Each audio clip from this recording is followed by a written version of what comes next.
Hi, welcome to Learn Languages with Elva Brandes. I was on vacation, so today we are going to continue with the lesson at the plane, l'avion or l'aérien in French. C'est parti. When you are in the plane, you're going to put your carry-on, les bagages à main, and you put it in the cabinet, and you're going to be looking for the numéro de siège, the seat number.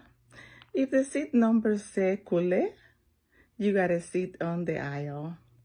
If the seat number says you blood, you're going to be sitting next to the window.